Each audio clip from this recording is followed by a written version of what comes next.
Oh, thank you. It will only take me 1 minute. Well, maybe more, but at most 5 minutes. 1 minute, 5 minutes. What is the difference, miss? My name is Mackenzie. Okay. Fiona Mackenzie. First is to thank you for agreeing to come into this interview. Wait, can I tell you something else? Yes, you can. You see, whenever I tell people that my name is Mackenzie, they keep on looking at me quizzically, silently, demanding for an explanation. And the explanation, Miss Mackenzie, is that? I was adopted by Ian and Elspeth Mackenzie, Scottish missionaries. Well, they were in Edinburgh back then, but now are in Banjul. They took me when I was less than a year old. What about your natural parents? My natural parents are Gambian, but I will never see them again because they are dead. Oh, I'm so sorry.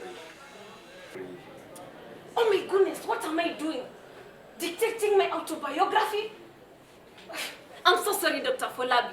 Now, do you mind if I start off the recording, please? So you are a reporter? A Gambian news reporter. So what can I do for you, Miss Mackenzie? I would like to ask you several questions, if I may. Yes, you may. In fact, let me start you off. My name is Dr. Abiola Afolabi, which you seem to know already. But you can just call me Abiola by my first name. You can pick it from there, Miss Mackenzie. So, Dr. Abiola, Yes? you studied in Harvard University in the United States of America. I did. And you now teach in the University of Ibadan in Nigeria. I do. I took that from the cover of your book, The Failure of State. This black Scottish woman surely knows her trade. You see, when I heard that you're coming to see Mount Hotel, I came here to see you, and here you are. Well, this is all so funny. Funny? Yes, because I expected to see an academic scarecrow, you know, dressed in jeans, but here you are, very well dressed. I'm so sorry I have disappointed you, Miss Mackenzie. 40? 40? You're age 40. Oh, no, I'm 45. In my 35 years? You're 35.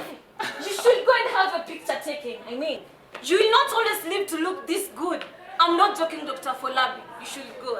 So, Miss Mackenzie, what exactly were we supposed to talk about? I was beginning to ramble, was it? Yes. Now then, African head of state will soon have their debate at the Pinnacle Hotel, which is 2 streets from here. Yes. And Dr. Folabi, I understand that will be the advisor of the 2 states. So can I get some background? What will be the heart of the debate? Actually, they'll be debating a document titled Way Omega. You see, not long ago, about 20 laureates discovered a way to develop Africa. Oh, really? And they published that development on a document with that title. Now, African Minister for Planning had to look at it. They liked it. Now, African heads of state are in Banjul to adopt it as a common development strategy for all Africans. That's the background, Miss Mackenzie. Or did you want the actual content? And what are your expectations, Dr. Folabi? What are my expectations? What are my expectations? Miss Mackenzie, don't get me started.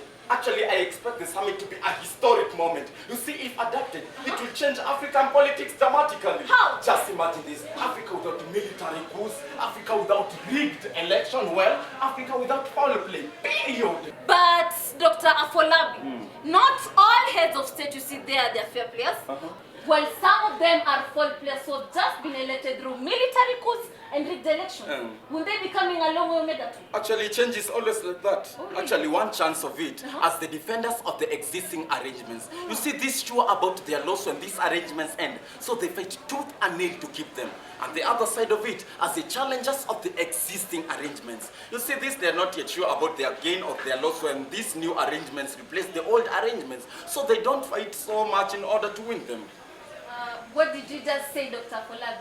Mr. Mackenzie, you were not listening to me anymore.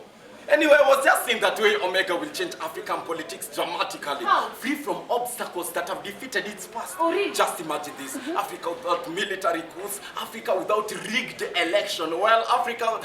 Oh my goodness, look who's beginning to rumble right now, and yet I told you not to get me started. Do you remember?